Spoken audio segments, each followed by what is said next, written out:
आज हम जिस मुद्दे पर चर्चा करने वाले हैं वह मुद्दा ही बहुत अलग है। आप देख रहे होंगे कि मध्य प्रदेश के अंदर सभी जगह हड़तालों का माहौल चल रहा है, हड़तालें हो रही है। सहायक सचिव, सचिव, साथ ही उनके कर्मचारी आज हड़ताल पर बैठे हुए हैं, टेक्नीशियन हड़ताल पर बैठे हुए हैं। आज सबसे पहले चर्चा की जाए कि हमारा देश क्या है। हमारा देश कृषि प्रधान देश है। 70% आबादी जो है वो हमारे देश की कहाँ बसती है? ग्रामीणों पे। ग्रामीणों का कार्यभार पूरा कौन संभालता है? सचिव, सहायक सचिव, साथ ही टेक्नीशियंस। ये लोग रीढ़ की हड्डी है, देश की अर्थव्यवस्था को चलाने वाले लोग हैं। क्यों? पैसे से ही अर्थव्यवस्था नहीं चलती। जब तक जागरूक नहीं होंगे लोग, काम नहीं होंगे, व्यवस्थाएं नहीं बनेगी तो सारी चीज़ें कैसे संभव हो पाएगी? यह चीज़ें संभव हो पाना बहुत मुश्किल होता है, लेकिन इन सभी चीज़ों को मैनेज किया हुआ है इन कर्मचारियों ने। लेकिन आज इनकी विडंबना है, आज इनको सहयोग की ज़रूरत है। देश के नागरिकों को ज़रूरत है कि इनका सहयोग करें। आप जानते हैं कि क्या स्थिति है? स्थिति यह है, क्या आपने कभी सोचा कि सचिव, सहायक सचिव, टेक्नीशियन ये लोग कौन हैं? ये लोग क्या सरकारी कर्मचारी हैं? सरकार इन्हें अपना सरकारी कर्मचारी नहीं मानती है। सरकार केवल 2 लोगों को सरकारी कर्मचारी मानती है, एक तो सीईओ को या पीसीओ को, जो कुछ ग्राम पंचायतों के ऊपर पदभार लेकर कार्य को संभालते हैं। अब ऐसे में आज इनकी संख्या देखी जाए तो 23,000 से ऊपर पंचायतें हैं, 46,000 सहायक सचिव सचिवों की संख्या है, टेक्नीशियन मिला के भी 50-60 का आंकड़ा है। लेकिन अभी वर्तमान स्थिति की मात्र 70,000 लोग हड़ताल पर बैठे हुए हैं। और ये क्यों बैठे हुए हैं? क्यों? क्योंकि इनकी भी समस्याएं हैं। आप कहते हैं कि भ्रष्टाचार बहुत बढ़ा हुआ है, ग्राम पंचायतों में भ्रष्टाचार है, इतना भ्रष्टाचार है, उतना भ्रष्टाचार है। तो ये भ्रष्टाचार बढ़ा क्यों? कहीं ना कहीं भ्रष्टाचार बढ़ाने की वजह कौन है? सरकार, शासन। जी बिल्कुल सही, कहीं ना कहीं यही वो वजह है। क्यों? आज एक छोटे से छोटा व्यक्ति भी अपने परिवार को लेकर चिंतित होता है, अपने भविष्य को लेकर चिंतित होता है। लेकिन ये लोग आज भी संविदा के तहत काउंट किए जाते हैं। इनको सुविधाएं सरकार की ओर से मिलती है। क्या क्या सुविधाएं? अगर ये मर भी जाए ना तो इन्हें कफन भी अपने पैसों का खरीद कर ओढ़ना पड़ता है। स्थिति ये है। लेकिन इन्होंने देश की रीढ़ को संभाला हुआ है और पिछले 8 दिनों से लगातार हड़ताल जारी है। सरकार क्यों नहीं ध्यान दे रही मुझे समझ में नहीं आता। सरकार यूं तो कहती है कि अपने वोट बैंक की बहुत चिंता होती है, लेकिन सरकार को मैं ध्यान दिला दूं कि एक वोट बैंक का बहुत बड़ा तबका आपके हाथ से जा सकता है अगर आपने ध्यान नहीं दिया तो। अगर यह आंदोलन राष्ट्रहित पर चला गया तो पूरा देश चपेट में आ जाएगा। और अगर देखा जाए वोट, एक सचिव की क्या भूमिका होती है शायद आपको पता नहीं होगा। हम कहते हैं कि भ्रष्टाचारी है, ये है, वो है, फलाना, तरह तरह के आरोप लगाते हो। इसकी वजह होती है मजबूरियाँ। इनकी भी कुछ मजबूरियाँ होती है। उस मजबूरियों को मैं एक एक करके आपके साथ सारी मजबूरियों को बताऊंगा।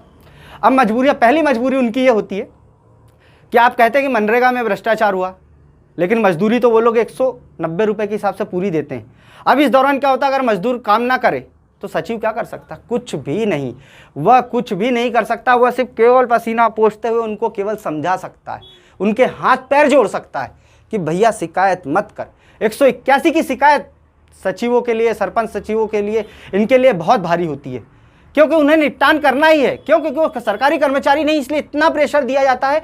बुला के इस तरह से सीओ जलील करते हैं कि वो सोचते हैं कि क्या हम जिल्लत भरी जिंदगी जी रहे हैं, जबकि ना तो उन्हें किसी तरह का पीए मिलता है, ना डीए मिलता है, ना कोई सुविधाएं मिलती है, ना ही उनके परिवार की देखरेख की कोई व्यवस्था होती है। मैंने कहा ना कि कफन भी उन्हें खरीद कर पहनना पड़ेगा। अगर क्या होता है कि कार्य करते वक्त गलतियां भी हो जाती है, कुछ गलतियां बड़े अधिकारियों की होती है, कुछ दबाव होता है, इसके चलते भी कई बार उन्हें मारपीटों का सामना करना पड़ता है। कहते हैं कि भ्रष्टाचार बढ़ा हुआ। अरे भ्रष्टाचार रोके कैसे? भ्रष्टाचार रोकने का तो एक ही तरीका होता है, और जो मुझे समझ आता है और जो मेरे देश की जनता समझती है वो यही है कि एक व्यक्ति को इतना दो कि उसे भ्रष्टाचार ना करना पड़े।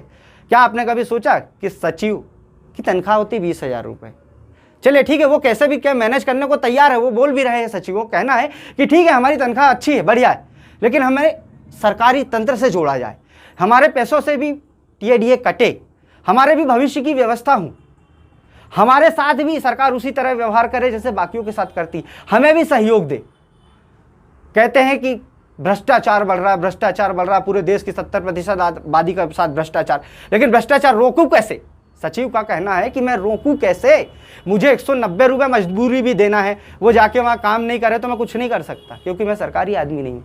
मैं कंप्लेन नहीं कर सकता क्योंकि मैं सरकारी आदमी नहीं हूँ। मुझे तो उसे मनाना है कि भैया तू बैठ, अब उसकी मुझे मजदूरी भी देना है। फिर काम कहाँ से होगा? काम नहीं होगा तो सरकार का प्रेशर बनेगा, सड़क नहीं बनाई तुमने, ये नहीं करा, ये तालाब नहीं खुदा, ये नहीं खुदा, कहाँ से कराएं?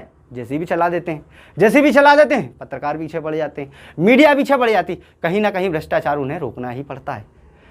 कुछ जगह पे होता है लेकिन इसका खामियाजा पूरे अच्छे लोगों को भी भुगतना पड़ता है। जो लोग अच्छे होते हैं वो भी बदनाम हो जाते हैं। इसीलिए पूरे 8 दिनों से आज 8वां दिन है हड़ताल का। सरकार सुनने को तैयार नहीं। इनकी मांगे क्या हैं? इनकी मांगे केवल इतनी तो है कि हमें भी तंत्र में लाया जाए, हमें वेतन आयोग की तरह वेतन ना दिए जाए, लेकिन हमें तंत्र में लाया जाए। ये कहा जाए कि हम सरकारी है, हमारे परिवार की भी देखभाल की जाए, हमारी भी व्यवस्थाएं उसी तरह की जाए जैसे सबकी होती है। थोड़ी सी तनख्वाह बढ़ा दीजिए। एक 9,000 रुपये में, 9,000 रुपये में रोजगार सहायक सचिव कैसे काम करेगा? रोजगार सहायक कैसे काम कर लेगा? क्या 9,000 में घर पाल लेगा? अपने बीवी बच्चों को खिला पाएगा? फीस भर पाएगा बच्चों की? यह बहुत सारी सोचने का विषय है और सरकार इस पर ध्यान नहीं देती। इसके बाद टेक्नीशियन 3,000 रुपये, 3,000 रुपये में उसे इतना काम करना कैसे? वो भी इसलिए करते हैं कि सरकारी है, कहीं ना कहीं पदोन्नति हो जाएगी, कुछ हो जाएगा, सरकार ध्यान देगी। लेकिन सरकार आज ध्यान नहीं दे रही। सरकार को मैं याद दिला दूं, अगर सरकार केवल वोट बैंक पे भी काम करना चाहती तो काउंट कर ले कि एक सचिव का वर्चस्व कम से कम उसके ग्राम में 40 से 50% का होता है। अगर ये सब लोग चिढ़ गए ना तो मैं कहता हूँ कोई भी सरकार पलटी जा सकती, किसी भी सरकार का अस्तित्व खत्म किया जा सकता है। सरकार इस पर गंभीरता से नहीं लेना चाहती इस मुद्दे को, लेकिन मैं बता दूं कि सरकार के अस्तित्व को फर्क पड़ जाएगा। क्यों? क्योंकि अब जनता भी साथ देगी, क्योंकि कार्य नहीं हो रहे। कहीं ना कहीं अब वो मीडिया भी साथ देगा जो हमेशा इनसे लाभान्वित होता आया है। मीडिया खबरें तो चला रही, लेकिन मीडिया ने अभी उस तरह से दिखाया नहीं जिस तरह से दिखाने की जरूरत है। मैं सभी मीडिया बंधुओं से कहूंगा कि इसको पूरी ताकत के साथ दिखाया जाए, ताकि यही तो वो लोग हैं जो आपका हमेशा सहयोग करते हैं, हर कदम पर खड़े होते हैं, ग्राम पंचायतों की समस्या सुनते हैं, सारी चीज़ों को कार्यभार देखते हैं और आपका भी सहयोग करते हैं।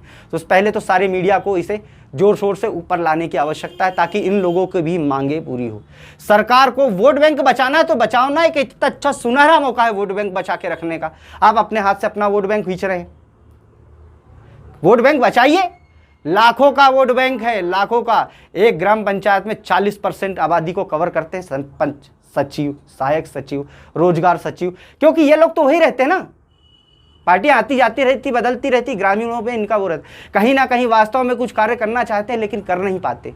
भ्रष्टाचार का, सीएम हेल्पलाइन से गलत कंप्लेन, शिकायतों पे उचित जवाब ना होना, ये भ्रष्टाचार क्यों कर रहे हैं? इनको इतना दे दिया जाए कि इनके परिवार पाल सके, और उसके बाद अगर भ्रष्टाचार पाया जाता है तो उसे फांसी की सजा दे दो। मेरा तो यही मानना है।